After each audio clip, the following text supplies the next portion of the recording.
Hey, welcome. Thanks for checking out my video. I'm Tom Neiman, and today we're going to cover this George Inness painting called Sunset at Montclair. Inness's property in Montclair, New Jersey was the subject of many late works later on in his career. He did winter scenes. He did all kinds of scenes, including scenes that focus on structures on his property and trees and so on and so forth. In most cases, at this point, later on in his career, they were tonalist style paintings where he used thin application of paint in the attempt to evoke atmosphere rather than recording typographical or architectural details and that sort of thing. So there's actually a quote on one of the museum sites that features this painting that suggests that his son wrote of several of his paintings of the property there that there's nothing startling amongst his great works of art, and yet you're filled with a sense of bigness, grandeur, and the very conviction of truth and nature. And that by most accounts, academically, in academic studies on Inness, suggests that that's what he was going for, kind of the spiritual nature of the landscape. So today I'm painting on a 5x7 panel that is originally covered in gesso, and then there's the start of an original painting that went awry and never was finished. I sanded it down and we're painting over it. And anyway, so we're going to cover this George Inness painting. And if you're not familiar with George Inness or who he is, he lived from May 1st, 1825 to August 3rd, 1894. He was a successful and prominent American landscape painter, and now largely is recognized as one of the most influential American artists of his time, the 19th century. He was originally influenced by the Hudson River School early on in his career. You can see evidence of that. A lot of the landscape paintings that he produced at that time are very, very reminiscent of that style of painting that you saw coming out of the Hudson River School. He also studied the old masters and artists of the Barbizon School during later trips to Europe. And he was apparently introduced to a bit of the theological work of Emanuel Swedenborg, who apparently had a big impact on him. And he expressed that spirituality in the works later on in life between 1879 and 1894.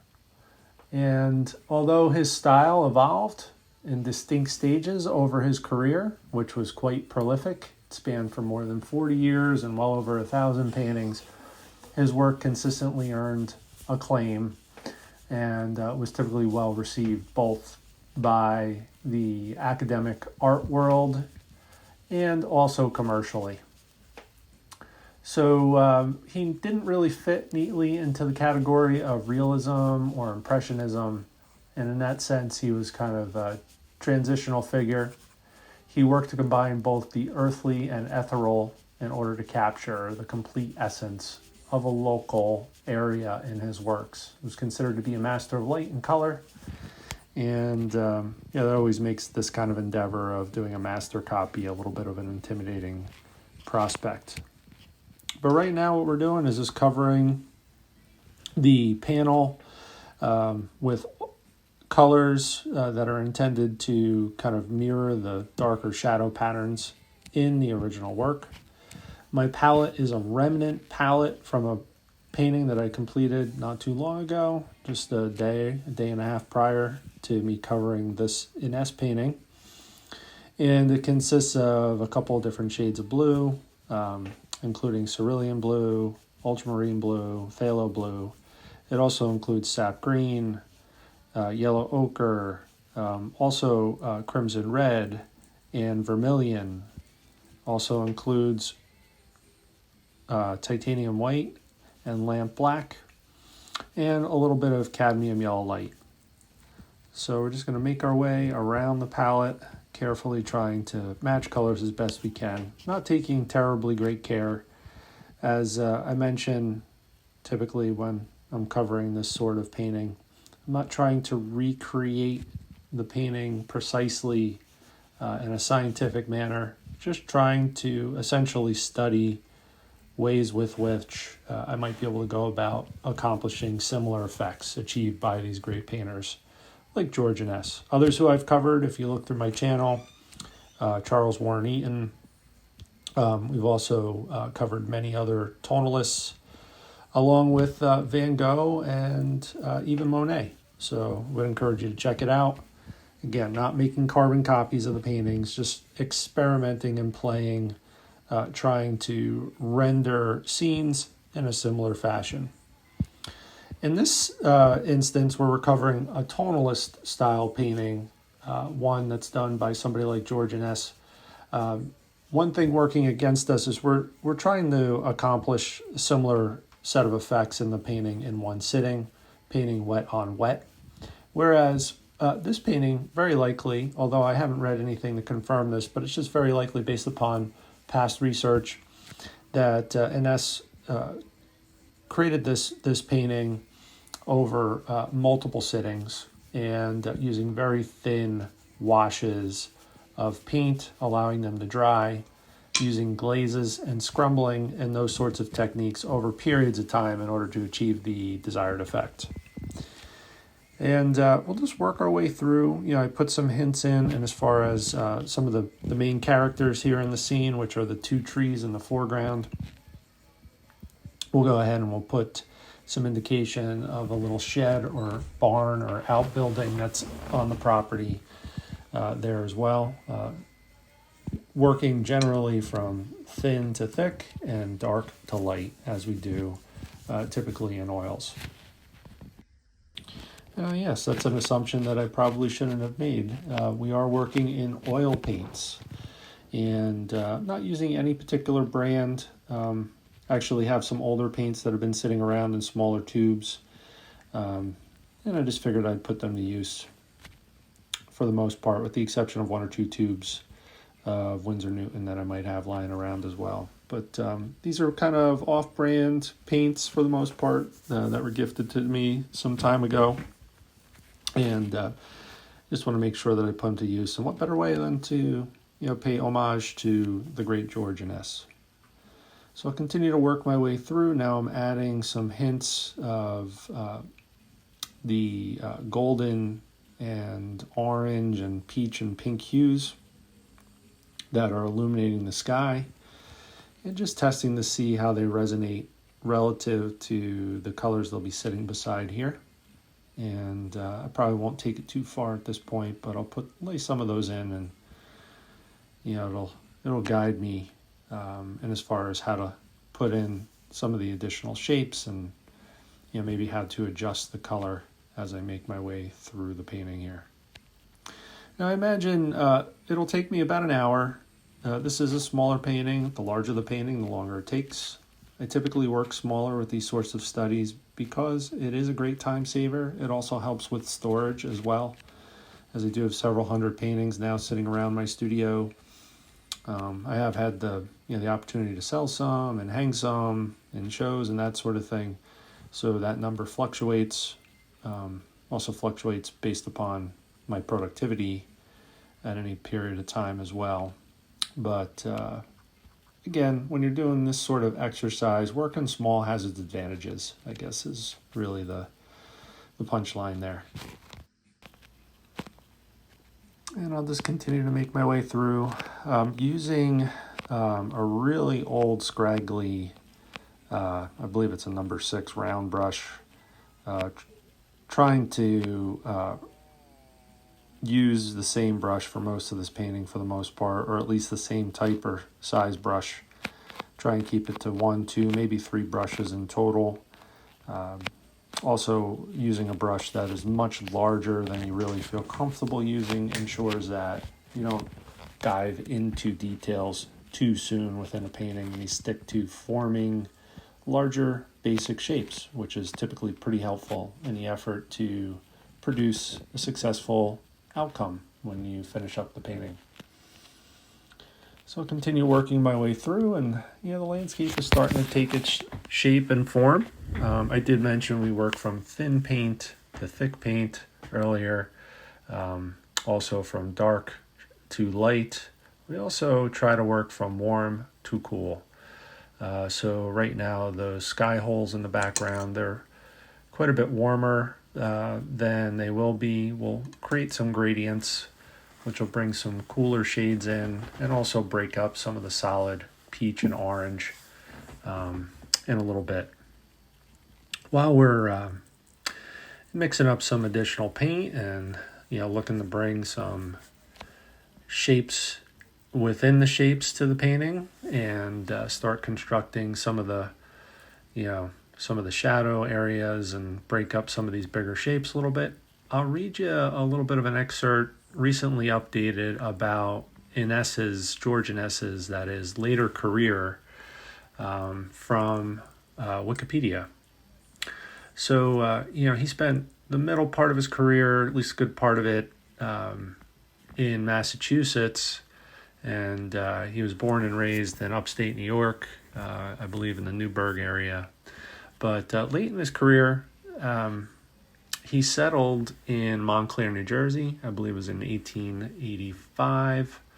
And particularly in the last decade of his life, he expressed a mystical component and more of an abstract handling of shapes, soft in edges, and saturated color. And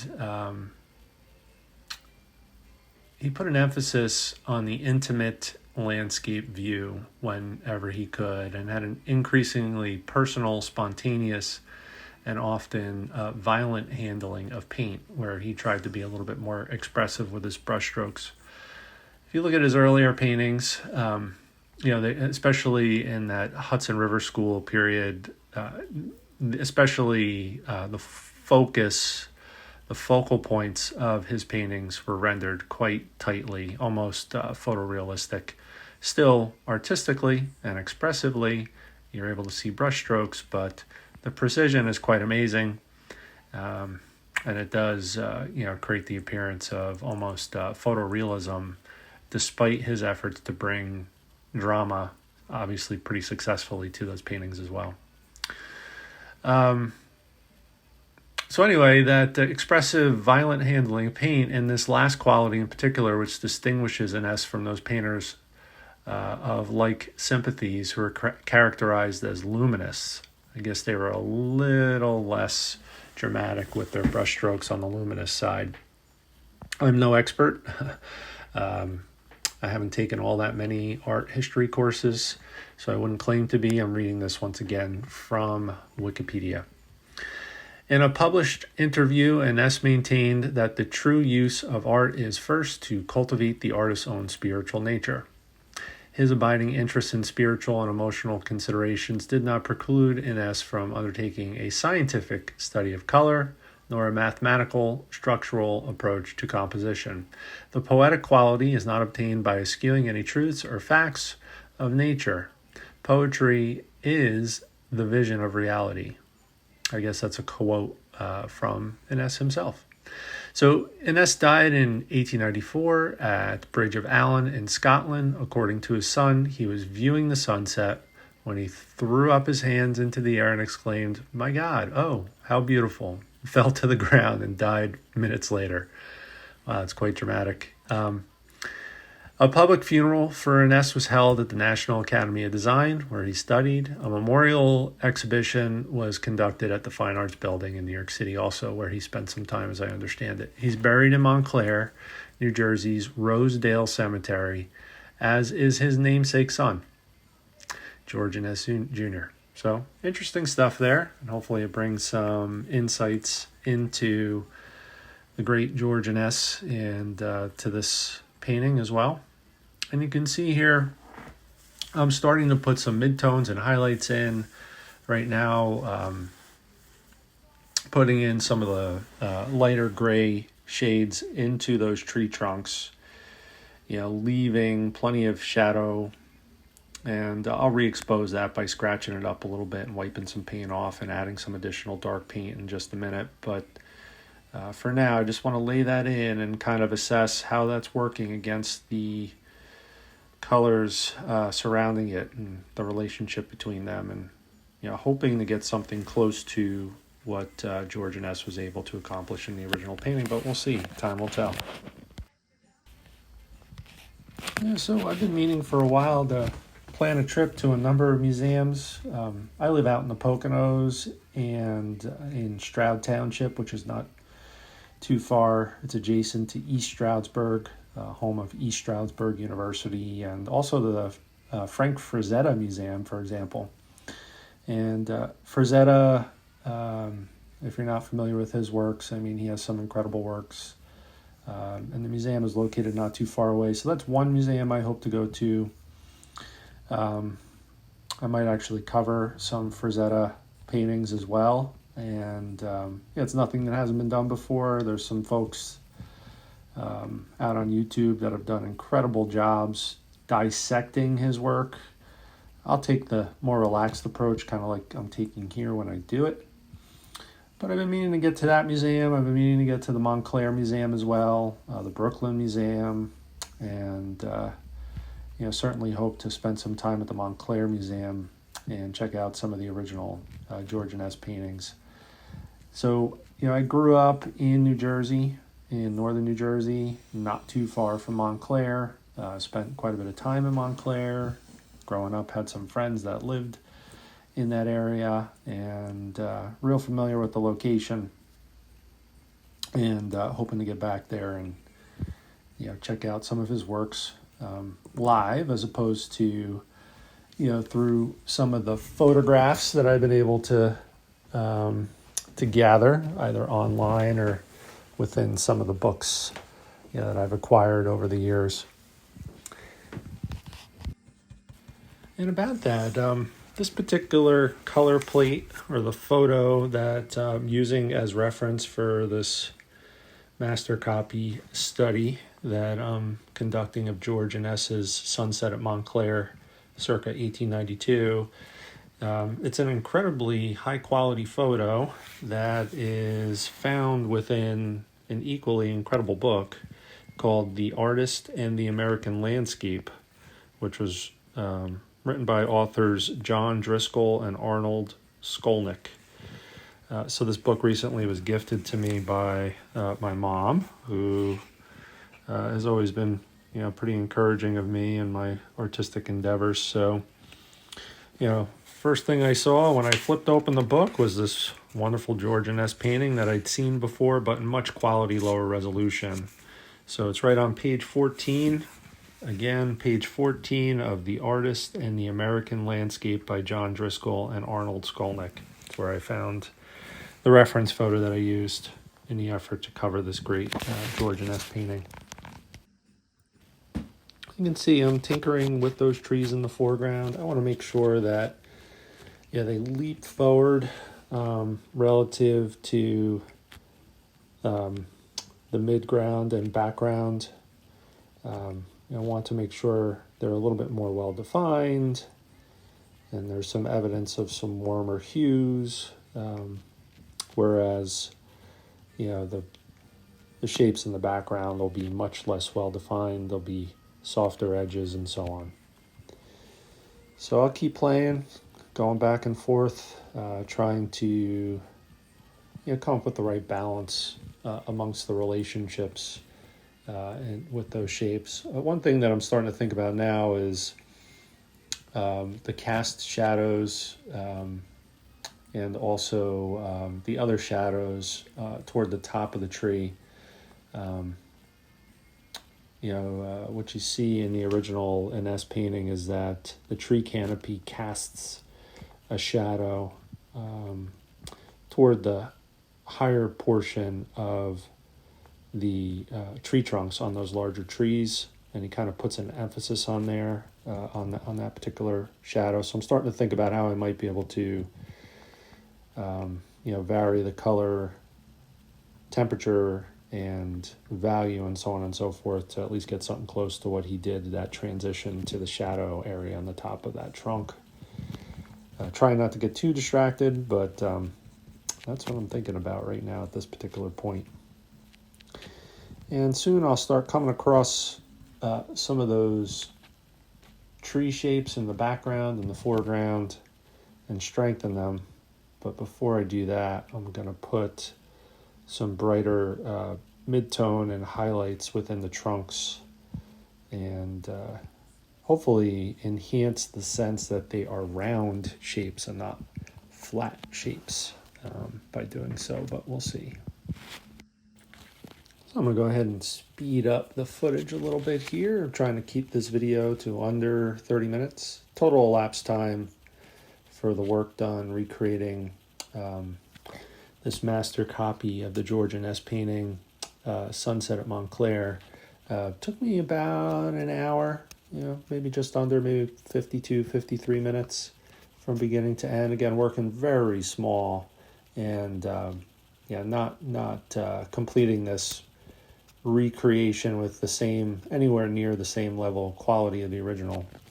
That's for sure. But what I'm doing is just putting some details regarding this little shed, indicating a little shed, and some of the highlights. And soon I'll get really brave, and I'll put a little indication of a figure within the painting as well. But right now I'm just playing with the relationship of the shapes in the midground and background, putting in some cooler tones, essentially a bluish gray, and now I'm scratching out some lines, trying to create the illusion of some additional details, sticks and patterns amongst the wood clapboards that are up on the shed.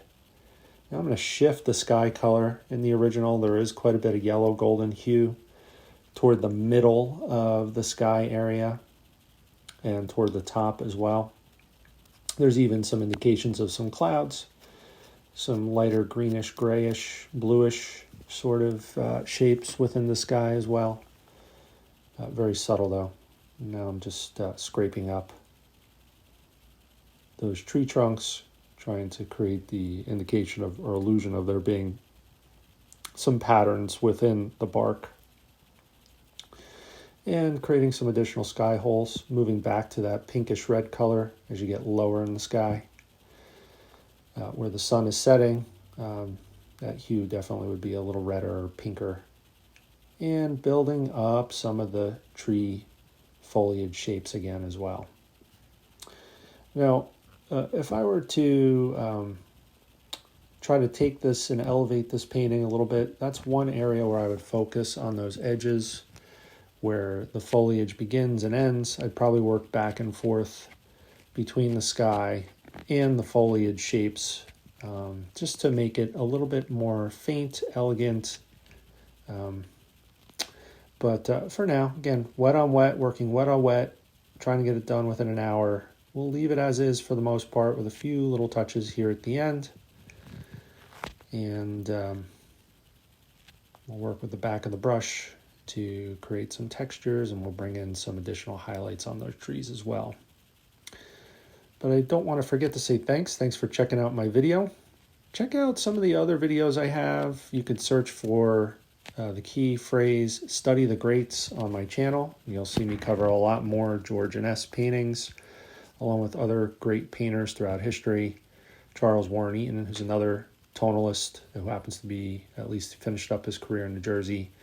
And others like Monet and Van Gogh and so on and so forth. I'll put more out there amongst some of my original artwork as well. But thanks again for watching. I hope you enjoyed this. If you did, found it helpful, entertaining, funny, goofy, anything, press that like button, subscribe, and feel free to share with a friend that you think might find this interesting or helpful as well. Thanks again. Have a wonderful day. Stay well. Hope to see you again next time.